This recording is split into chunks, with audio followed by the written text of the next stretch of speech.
What up?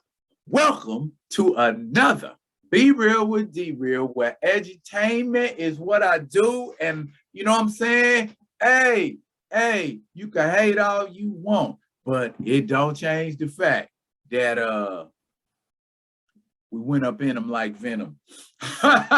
Murdered them 48-9. Y'all better stop. And this is what, a 5-game win streak, 6-game win streak. Y'all better leave us alone. Y'all better quit saying stuff about my Chiefs, man. Y'all better quit talking reckless about that squad. Welcome to Be Real with D Real, where edutainment is what I do. I am your host, D Real. Today is Sunday. That means we're doing some recommended reading.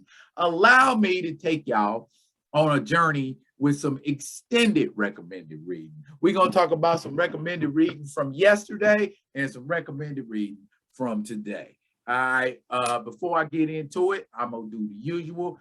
Y'all, comment, like, subscribe, and share the Be Real with D Real page so you can get alerts when new stuff comes out. Pump that algorithm. It's pumping, y'all. I just want to say, I have gotten about 30 new subscribers in as many days. So congratulations, y'all. Grand Madam Tarot, LJ Panther. There are quite a few. I'm missing names right now, but I give y'all a little roll call here on another show. But I just want to say to y'all, thank you for rocking with your man.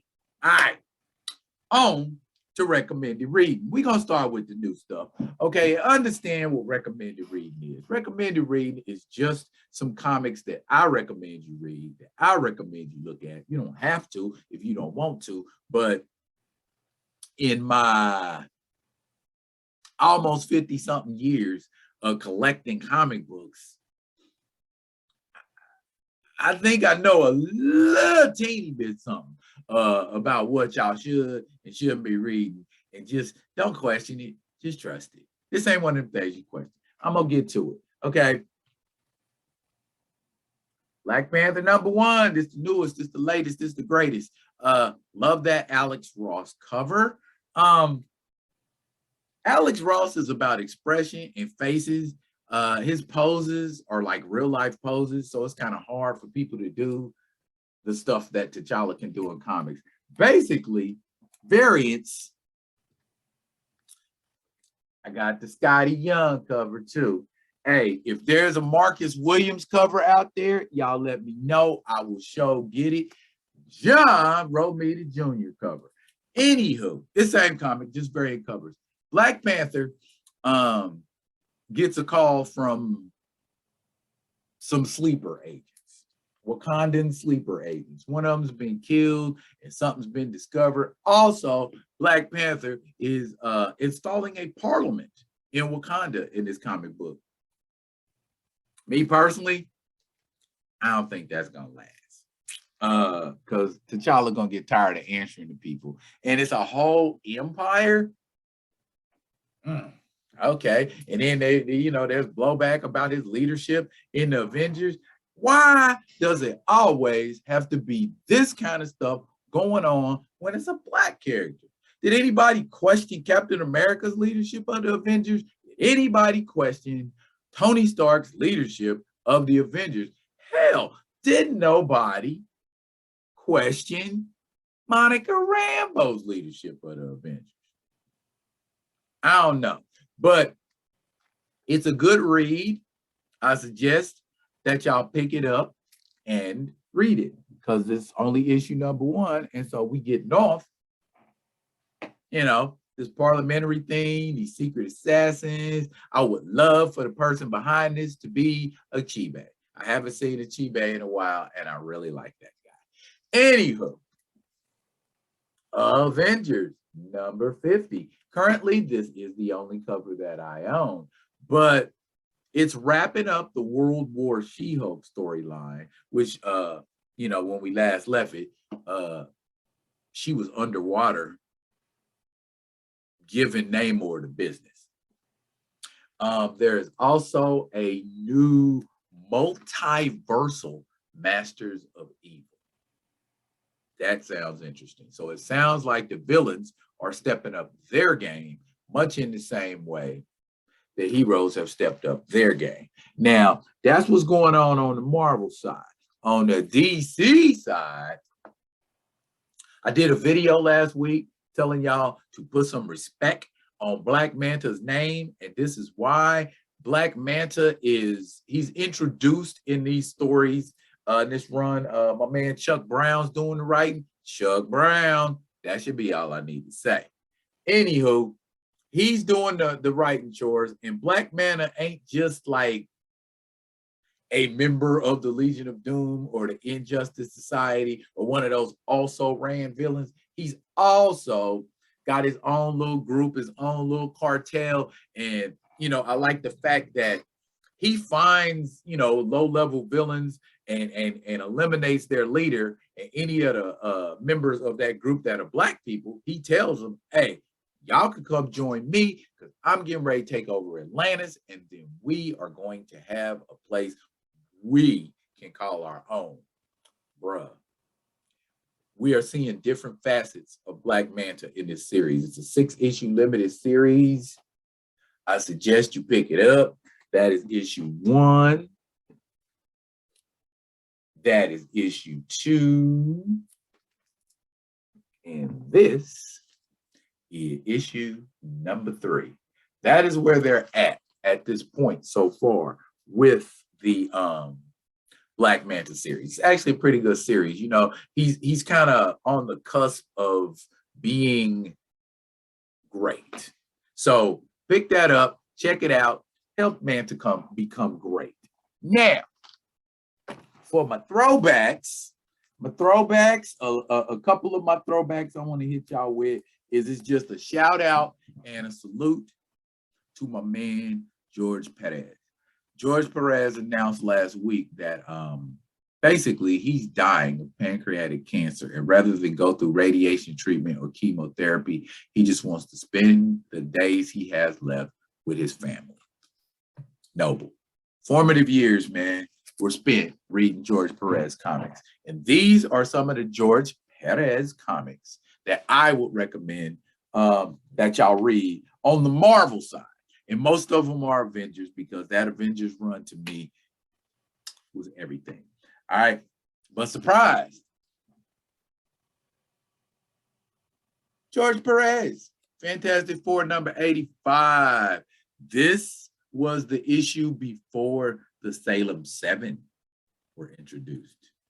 And as you can see, Agatha Harkness up there. Now this B-list chick is now a major villain in the MCU.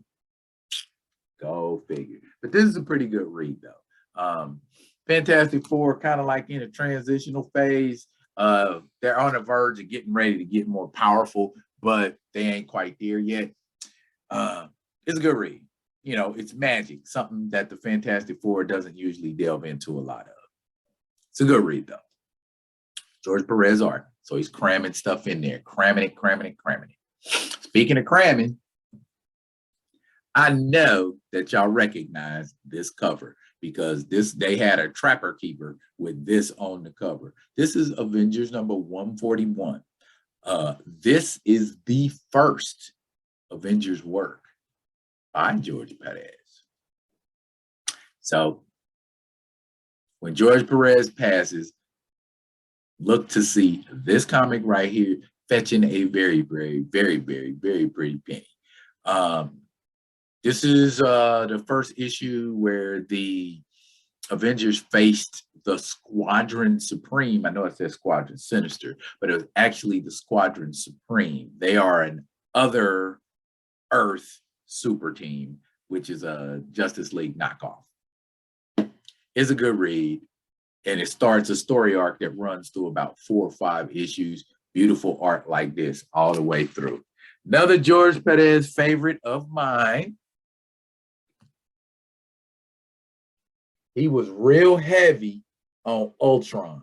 This was the first appearance of Jocasta, the so-called bride of Ultron. T'Challa's in there, not getting the love he's supposed to get, but he's in there fighting, so he's still, up and about. But basically, the Ultron is trying to use the Wasp to drain her life force out of her, drain it out of her and put it in Jocasta so that he can have a fitting bride.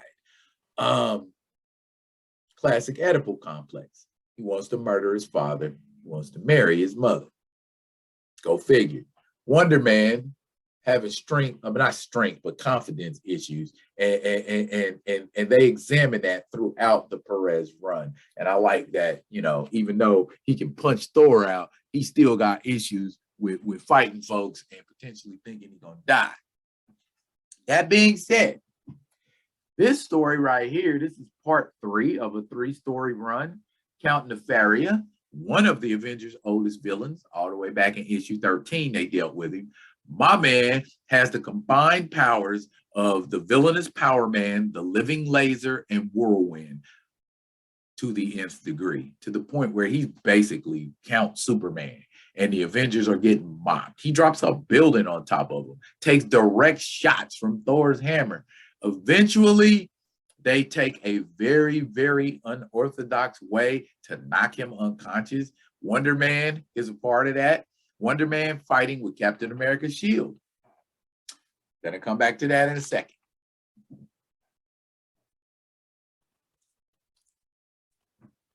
This, The Witch of Wundagore Mountain. This was the final issue in a 3-story arc. They used to do 3-story arcs. That's how you did comics back in the day. You had a part 1, a part 2, and a part 3. Not these 97 million issues, crossover, crossing with the cross of the cross of the crossover of the cross. It's a money thing. You could tell a story in 3 issues. This was a beautifully told story about how Quicksilver and Wanda went back to Transia, to Wundagore Mountain, and she became possessed by Chthon, the elder god / demon, who they can't let in this dimension because he'll wreak havoc, but he possessed a Scarlet Witch, and as you can see, she handled the Avengers. This is a good story, and again, showcases that beautiful Perez art. I'm going to cram him on the page because that's what he does. And my final favorite, like I said, speaking of, boom, Jla Avengers. This is the 4th in a 4-issue series. My man did his thing on this. Every superhero you can imagine from DC and Marvel is in the pages of this series, and they use them in some very creative ways. Perez and Busick, they did their thing with this, just like they did with that second Avengers run. So, and then also, a little side mention, Contest of Champions. There's a game out right now called Contest of Champions. Similar, but not like the actual Contest of Champions. The Grandmaster is basically having one of his contests with death to get his brother back. If he wins, he can win his brother back. If he doesn't, it's death. But you get a few new heroes introduced. Is the 80s, so they came up with these really crazy heroes. You know, you see Dazzler right there on the front. There's another cat called the Arabian Knight that was introduced in the pages of Hulk. Sabra, another female superhero introduced in the pages of Hulk, and El Defensor. Do not remember where he was introduced. I think it was in Contest of Champions, but he was basically a conquistador Iron Man. And you've seen different heroes square up and fight. It was a good run, but all of these books are available on almost any format. You could probably pick them up on eBay. You could probably pick them up on Amazon. Everything I just showed y'all, I strongly, strongly recommend. Peace, love, and condolences to George Perez. You know, yeah, you in my heart, you in my prayers. You were my formative years, bro. If y'all know of any Perez books that y'all would recommend, drop it in the comments. And as always, comment, like, subscribe to the Be Real with D Real page. I'll be back with another one of them other ones. And until I am, y'all be good with each other.